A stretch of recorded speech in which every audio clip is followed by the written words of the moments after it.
Sa video natin today, lilinawin natin yung basic security features ng IPVanish at sasagutin yung malaking tanong na safe ka ba talaga online kapag gamit mo sila? What's up guys? Ako si Ashley at kung curious ka kung ano ba talaga ang ginagawa ng IPVanish behind the scenes, gaano ka-secure siya kumpara sa ibang VPNs at kung worth pa talaga pagtiwalaan para sa everyday internet use, itong video na to ang magbe-breakdown ng lahat. Ang dami talagang VPN providers ngayon at lahat sila nangangakong safe and private ang data mo, pero pag sinimulan mo na mag-deep dive sa details, honestly, hindi sila lahat pantay-pantay. Yung iba mas focus sa speed, yung iba sa security, may mas sobrang ganda for streaming pero hindi ganun ka-solid sa ibang features. Si IPVanish, lagi niyang pinapakita na balance siya sa lahat, malakas na security, solid na performance, and super daling gamitin. So today, explain ko kung ano ba talaga ang ginagawa ng IPVanish, anong klaseng encryptions and protocols ang gamit nila, ano ba talagang ibig sabihin ng privacy policy nila, at kung sapat ba talaga to para protektahan ka pati ang pamilya mo habang gamit mo ang internet. First off, usapan muna natin kung ano ba si IPVanish. IPVanish is a virtual private network service na around na since 2012.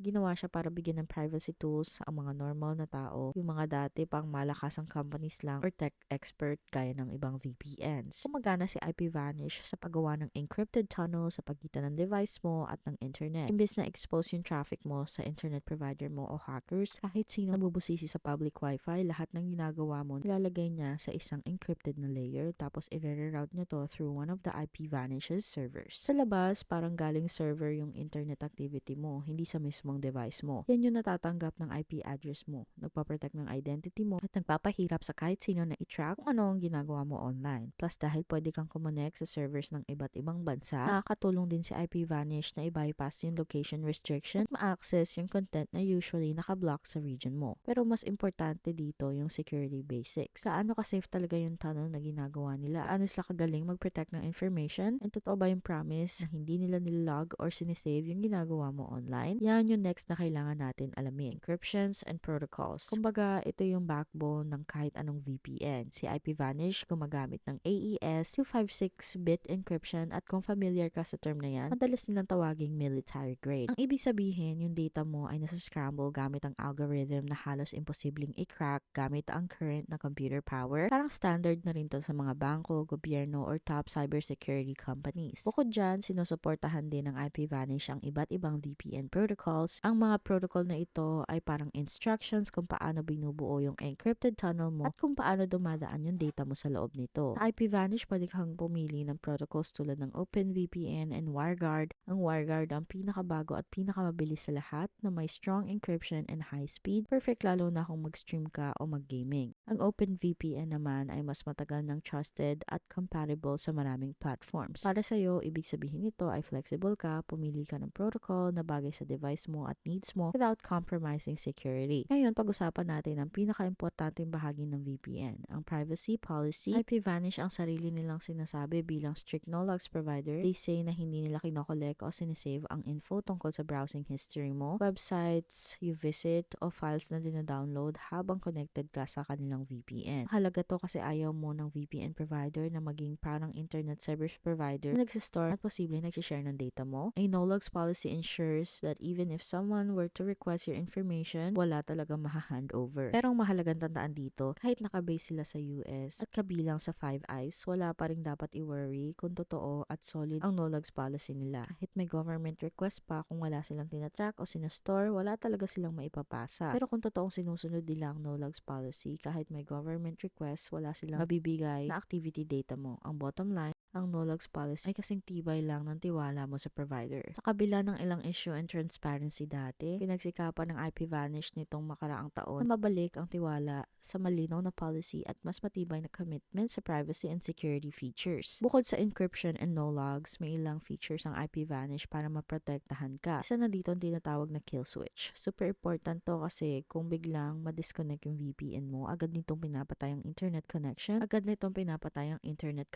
Kung wala wala to, pwede ma-leak yung tunay mong IP at data nang hindi mo alam. Pero kapag naka-enable ang kill switch, you're always protected even during brief interruptions. Bibigay din ng IP Vanish ng DNS leak protection. Normally, when you type in a website address on your device, queries a DNS server to find the correct IP address. Kung lumabas yung mga queries na to sa VPN tunnel, pwede mo pa rin i-expose ang activity mo. IP Vanish makes sure that those DNS requests are routed securely through their servers so nothing leaks. Isa pang perk nito ay pwede mong iset up yung VPN sa router mo, hindi lang tutungkol sa convenience kasi ibig sabihin lahat ng devices sa bahay mo, smart TVs, gaming consoles at iba pa ay protected agad sa tuwing nagko-connect sa Wi-Fi. Maganda talaga to para siguraduhin lahat ng pamilya mo ay covered nang hindi na kailangan mag-install ng separate apps sa bawat gadget. Sa performance naman, walang masyadong silbi ang security kung sobrang bagal o complicated gamitin ng VPN. IP Vanish is designed to balance safety with performance with WireGuard enabled. Mabilis naman ang speed para sa streaming ng HD or 4K, video calls and online gaming para sa pamilya. Ibig sabihin nito, pwedeng maraming taong nakakonekta sabay-sabay ng hindi gaano bumabagal kasi may unlimited simultaneous connections. Kaya lahat sa bahay mo pwedeng gamitin to sa lahat ng devices nila sabay-sabay. Dahil dito, isa ang IP Vanish sa pinaka-friendly na VPN. Madaling gamitin ng apps, pag login mo lang, isang click para mag-connect. Pwede ka rin pumili ng server location manually o i-hit ang Quick Connect at hayaan mo lang si IP Vanish na piliin ang pinakamagandang server para sa'yo. Para sa mga advanced users, may options na i-tweak ang protocol so enable ang features tulad ng kill switch. Pero sa karamihan, okay na yung default setting na gumagana ng maayos. Pag-usapan naman natin ang pros and cons. Sa strengths, isa sa pinakamalaking advantage ng IP Vanish ay unlimited device connections. Hindi man direktang naapektuhan ng encryption o privacy nito pero ibig sabihin hindi mo kailangan i-unprotect ang kahit anong device. Lahat ng phone, tablet, laptop, and TV sa bahay mo pwedeng laging konektado and secure. Isa pang malaking strength ay yung encryption standard. Yung AES-256 kasama ang secure protocols tulad ng WireGuard, nagbibigay ng confidence na protektado ang data mo. Dagdag pa dyan ang features tulad ng kill switch and DNS leak protection kaya covered na ang basics. Madali rin gamitin ng apps kaya kahit hindi ka techie, safe ka pa rin. At para sa mga gustong mas control, nandyan din yung advanced options. Sa downside naman, IP Vanish ay walang masyadong advanced privacy extras kumpara sa ibang VPNs. Halimbawa, wala siyang built-in ad blocker o tracker blocker tulad ng NordVPN. Wala rin siyang double VPN routing or iba pang experimental features na makikita mo sa ibang services at kahit may no-logs policy sila dahil nakabase ang IP Vanish sa US, may mga privacy purists na medyo magdadalawang isip pa rin. Ngayon, tignan naman natin ang pricing at plans. Kung gusto mo makakuha ng best price, gamitin ang link namin sa description. Pag-click mo doon, i-click ang subscribe now. May ilang options sila dito, 12 months, 24 months, at 1 month para makasave ng hanggang 83% at makakuha ng pinaka-best na price. Usually, masulit ang long-term plans nila. I'd recommend yung 24 months plan kasi mura, $2.19 per month lang. Yung 1 month plan ay $12.99. Tapos, yung 12 months ay $3.33 per month. Sa lahat ng plans kasama na ang optimized para sa streaming, Netflix, Disney, ESPN at iba pa, support by phone, high-speed servers sa 148 locations worldwide, encrypted internet access, and independently verified no traffic logs policy. Kung gusto nyong i-check out, gamitin mo yung exclusive link namin sa description para mag-sign up, piliin nyo lang yung plan na gusto nyo, ilagay yung payment method, tapos ready na kayo. Gusto ko rin i-mention na sa 12 and 24 month plans may 30-day money-back guarantee. Kaya kung hindi nyo feel na hindi swak sa inyo within 30 days, pwede nyo kunin yung pera nyo, you can get a refund. Kaya safe ba talaga ang IP Vanish? Sa karamihan ng users, yes. Bibigay ito ng security basics na kailangan mo. Powerful encryption, modern protocols, clear ang no-logs policy at ang mga features tulad ng kill switch and DNS protection really cover the most important privacy gaps. If you're a family looking for a reliable VPN na easy to use and protects everyone, walang stress, IP Vanish ang solid choice. If you're someone who wants every possible advanced feature and cutting-edge privacy tool, baka mag-lean towards ka to a provider more like NordVPN or ExpressVPN. Pero kung practical everyday security with no fuss, IP Vanish ay honestly worth it. Alam ko nakaka-overwhelm talagang piliin yung VPN sa dami ng options ngayon. But sometimes it really comes down to the basics with strong encryption, a no-logs policy, and feature like unlimited device connections. IP Vanish has got you covered for most people. Ayan ang exactly na kailangan to feel safer online without making things complicated. Kung gusto mong i-check ang IP Vanish for yourself and save up to 83%, ang link ay nasa baba. Gusto ko lang i-mention na affiliate links to, which means meron kaming small commission na makukuha without extra cost to you. you. So kung pipiliin mo ang links namin, thank you so much in advance for supporting our channel. Talaga nakakatulong to para makapag-continue kami na makagawa ng free content just like this. That wraps up this video. This channel is dedicated to helping you make smarter choices about your online privacy and security. Kaya huwag kalimutan mag-like at subscribe sa channel at mag-iwan ng comments or questions sa baba. Gusto naming marinig ang feedback nyo. Thank you for watching and kita-kits sa susunod na video.